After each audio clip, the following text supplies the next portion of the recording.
Oi, gente, eu sou a Eloane Eu sou a Naili. E eu sou a Gabi. e hoje a gente vai fazer uma resenha sobre o filme Parasita com a função do trabalho de Sociologia. E nós somos alunos de RP1, e então a gente vai fazer um bate-papo, uma conversa sobre o que cada uma achou e viu no decorrer do filme. E fora do filme também.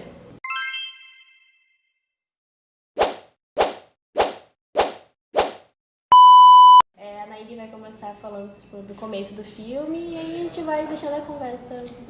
Bem, como a gente viu no começo do filme, se trata de uma família extremamente pobre que procura cada dia mais melhorar a condição de vida deles, mas infelizmente eles não conseguem por conta da diferença social que existe na Coreia. O lugar que eles moram mostra isso. Eles não têm nenhuma formação, faculdade, até mesmo escola. E eles tentam se aproveitar de uma família rica que tem uma condição, digamos que melhor que a deles, bem melhor que a deles.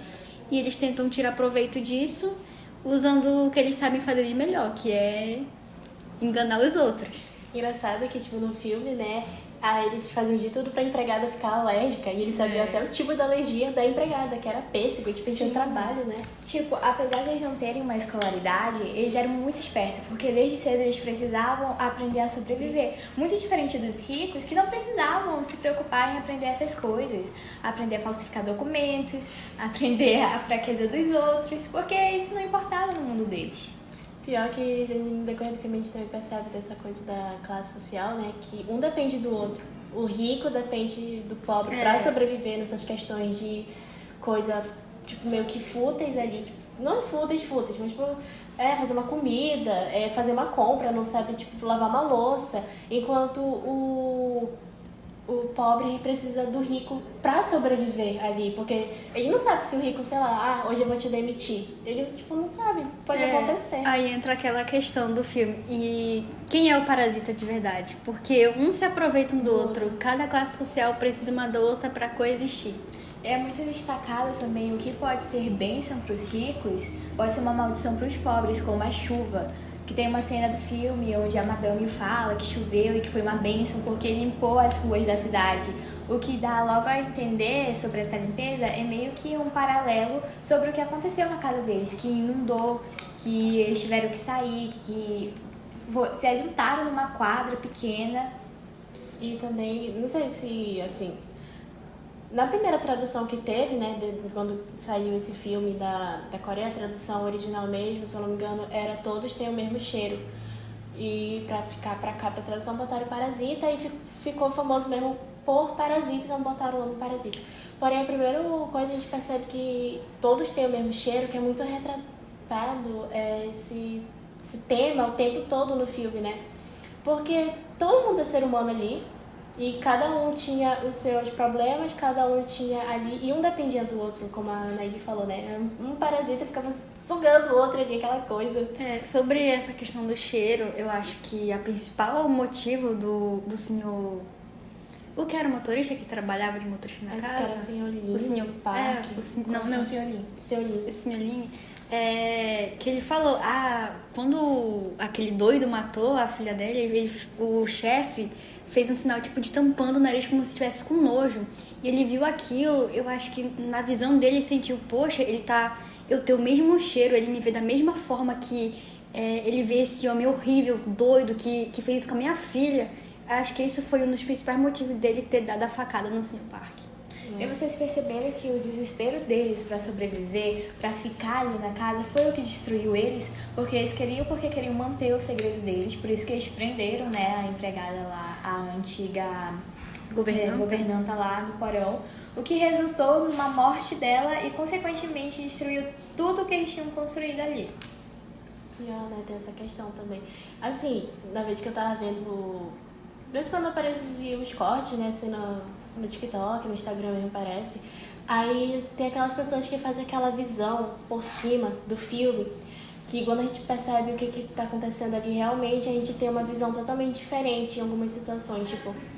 E na mesma cena, onde as duas famílias ali, tipo, os dois chefes ali da família estão na mesma cena, a gente percebe que tem uma linha, tipo, meio que invisível ali, aquela linha, dividindo essa coisa das classes sociais. E isso faz a gente entender que, tipo, mano, como que a gente muitas das vezes a gente imagina um país totalmente numa coisa totalmente diferente, assim. Aí quando a gente vê um filme, assim, é como se fosse um choque, um baque, porque a gente entende realmente o que acontece ali, na diferença, assim, que todo mundo ali tem uma certa dificuldade ali, inclusive mais os pobres. Sobre essa parte da visão mesmo do filme, um fato muito interessante que eu achei é sobre a localização da própria casa deles, que enquanto a dos ricos fica numa parte bem mais alta da cidade, que a gente percebe por ladeiras, quando os pobres estão indo pra casa deles, eles aparece muita cena de escada, deles descendo, como se realmente tivesse uma pirâmide e eles fossem a parte inferior da pirâmide. E estivesse, tipo, descendo cada Sim, vez mais. E também é muito... Eu não sei se vocês perceberam como o marido da governanta, que morava lá dentro do porão, tava ficando louco e enxergava o Sr. Parker como um deus, como um salvador. Porque ele que oferecia... colocava a comida na mesa de certa forma, apesar dele não saber que essa comida tava indo pro carinha lá embaixo. Era ele que colocava a comida na mesa. E ele enlouqueceu tanto que começou a enxergar o Sr. Parker como um deus.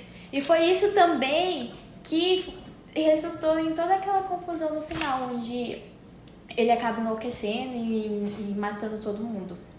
Pior, porque, tipo, já pensou tu ser uma pessoa muito rica ali, aí ter que depender de uma pessoa que tem um status de uma vida totalmente diferente da tua, porque tu não sabe sobreviver em sociedade.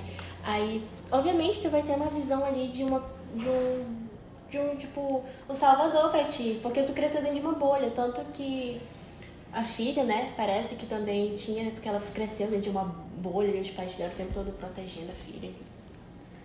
Nessa cena também, do carinha lá, do marido da madame, ele só se deu conta que o Sr. Parker não era um deus, como ele pensava, quando a governanta estava morrendo e ele estava batendo a cabeça no interruptor, pedindo ajuda e o Sr. Parker não veio. Foi isso que fez ele ir lá pra cima, enlouquecer e matar todo mundo. Já pensou?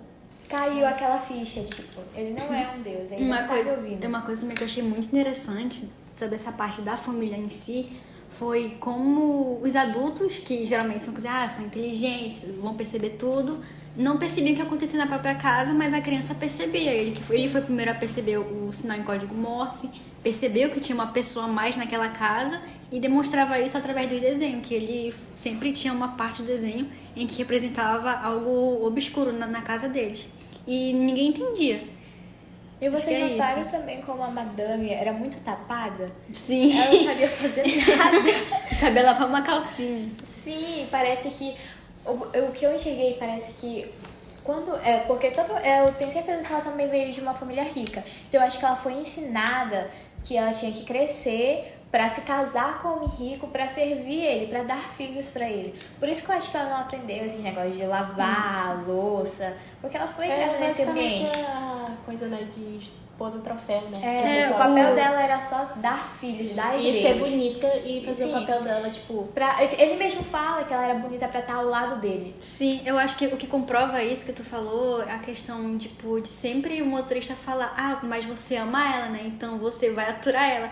E ele nunca concordava que amava ela, ele só dava o sinal que aturava mesmo ela, sabe? Ela só tava ali pra fazer o papel dela de esposa e de mãe. Mas o amor não existia, pelo jeito, naquela casa. E também esse negócio que a Naí abordou das crianças perceberem e os adultos não perceberem, é uma coisa que acontece hoje em dia, assim, tipo, normal. Tipo, muitas vezes o adulto tá tão cego, tão obcecado pra ter as coisas, né? Mas nunca percebe o que realmente tá acontecendo ali, tipo, na casa. Nunca sabe o que tá acontecendo com os filhos, nunca sabe o que tá acontecendo com a família. Mas ele só quer ter, e tipo, mano... E vocês perceberam desse negócio de adultos sempre quererem mais? Todos ali são gananciosos, tanto os pobres quanto os ricos, todos eles querem mais, isso que levaram à ruína das duas famílias. Por sempre querer mais que os outros. Mas assim, pelo menos o rico viveu uma fase boa, tecnicamente ali rico, e os pobres sempre viveram lascados ali mesmo. E quando eles pensaram que iam ter alguma chance de ser felizes, nossa, acabou na mesma e no final do filme mostra isso, que nenhum dos ricos saiu ferido, alguma coisa, eles sobreviveram enquanto a filha da família que era pobre morreu. a mãe e o outro filho foram pra prisão e o pai ficou foragido. Isso mostra como o poder aquisitivo realmente ajuda nessas questões sociais. Que o dinheiro realmente consegue comprar tudo. É. O dinheiro consegue realmente comprar. Até saúde. Porque com certeza ele teve um hospital muito melhor, um tratamento melhor do que a mina que morreu. Teve o caso do, tipo, agora, parece que teve uma menina que morreu, deu uma entrevista, assim, parece uma mulher que ela morreu porque ela tinha feito o transplante de medula óssea e não tinha dado certo, tipo, o corpo dela tinha rejeitado. E ela disse que ela ficou 5 anos na fila de espera pra tentar receber e nada.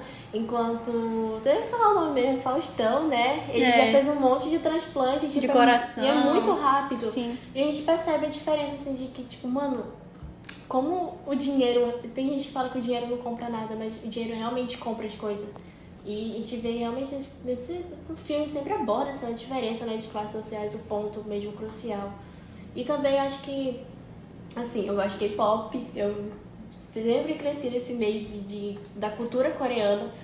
Então, quando eu parei pra conhecer realmente assim, os filmes, as séries, os doramas que realmente abordavam essa parte totalmente diferente da Coreia, né? Que a gente sabe que a Coreia hoje em dia tá tendo uma bastante popularização, né, no mundo. Da cultura pop, no da geral. cultura deles, tá tendo mais do que o próprio Estados Unidos.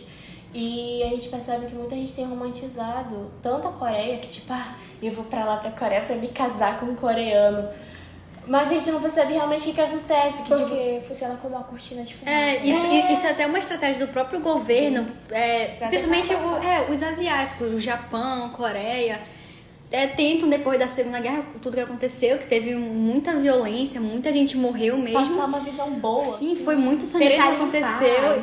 Com uma imagem fofinha, bonitinha, assim. Então tudo tipo, isso é ligado uma coisa a outra. O K-pop, por exemplo, ali, a gente pega e percebe, tipo, eu quero viajar pra Coreia, porque, tipo, é um lugar muito bonito, a gente vê os dorama, aquelas pessoas ali, tipo, a menina pobre besta, né? Se casa com o menino rico, não sei o que, a menina feia fica bonita. E, tipo, nesses doramas mais famosos, aí agora a gente vai ver realmente outros doramas ali que abordam outras situações, tipo My Name, The Glory, até o próprio Parasita, que é um filme, né, que aborda realmente uma visão totalmente diferente ali da Coreia. Eu acho que faz as pessoas abrirem um pouco mais a mente e perceberem, cara, tipo, a gente acredita realmente, a gente só acredita naquilo que realmente a gente vê. Mas a gente nunca, tipo, a gente é influenciável ali. A gente vai no papo do, tipo, porque isso realmente é uma estratégia do governo. Até porque muita gente não vai procurar saber o que é a verdadeira história. Só estão focados ali no que está sendo mostrado. No entretenimento em si. Sim. Tipo, esse dorama é bom, mas ele aborda que, mas é bom, o casal fica junto. Mas acho que a primeira coisa que eu tive um choque de realidade, assim, quando eu fui ver acho que foi My Name, inclusive, que foi a questão do bullying. Porque a gente percebe que a Coreia, assim, tem muito um padrão de beleza, um padrão de status, um padrão ali, bem rígido, totalmente diferente um pouco do Brasil. E o dorama sempre abordava isso, tanto nos doramas de romance, outros doramas de mistério, sempre abordava que sempre tinha algum aluno lá que sofria bullying, que tipo, não era um bullying, tu é feia, sai daqui, não sei o que, não, era tipo agressão, isso. Era de queimar a menina. Lá na Coreia esse negócio de bullying é muito Sim, tem até 2 youtubers, eu não recordo agora o nome, mas os 2 eram primos e fizeram intercâmbio. Um tinha pele clara, olho claro, o outro já era uma pessoa de um tom mais escuro de pele. E a experiência que eles teve durante o intercâmbio na Coreia era absurdamente grande, porque enquanto o branco era o mais popular, o negro sofreu muito bullying. E tipo, não era um bullying só verbal, era um bullying físico. Tipo, tem uma cena de The Glory, que foi com a protagonista, onde as meninas queimavam o braço dela com babyliss. Aí teve depois dessa repercussão completa, da questão, né, do bullying lá, que foi uma cena realmente muito forte.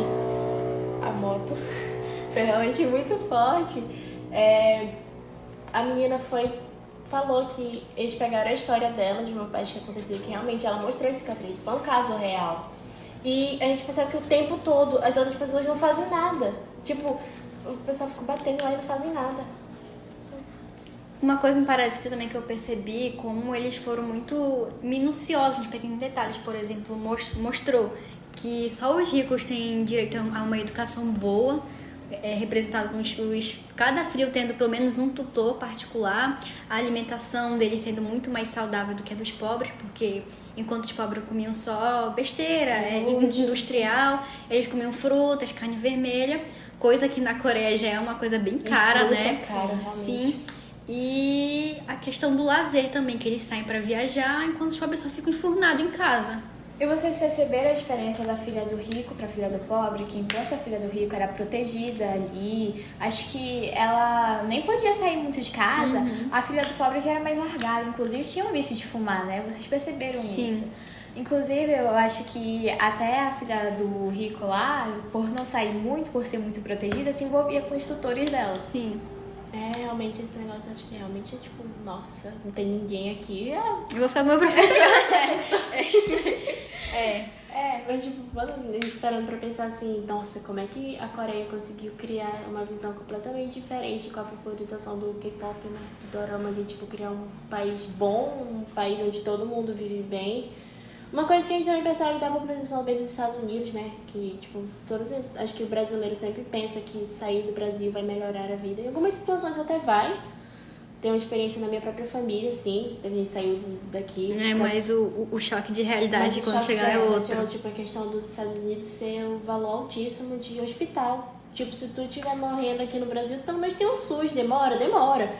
Mas tu consegue. Ainda tem uma chance, né? Gente pobre ainda tem uma chance. Enquanto o pobre lá nos Estados Unidos, tipo, tá com problema de saúde, trabalha pra te pagar. Mas eu vou morrer do trabalho. Dane-se, eu tenho que trabalhar. É o objetivo. E o filme sempre aborda realmente essa diferença de classes sociais. Pra eles, se os pobres morrerem, vai fazer um favor pra... Porque vai ter outros pra substituir, de certa forma, o trabalho, tudo.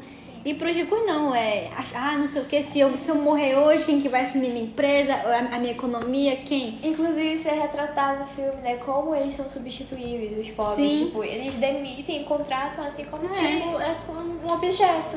Tipo, muita gente fala que a escravidão foi coisa, né? Passando hoje, parece que aqui no Brasil é uma coisa assim, da escravidão. Mas a gente percebe que até hoje também, não importa nem tipo a cor realmente importa ali um pouco, né? Mas quanto mais pobre tu é, mais de uma diferença que tu tem, mais fácil tu consegue ser descartado ali, como se fosse qualquer coisa.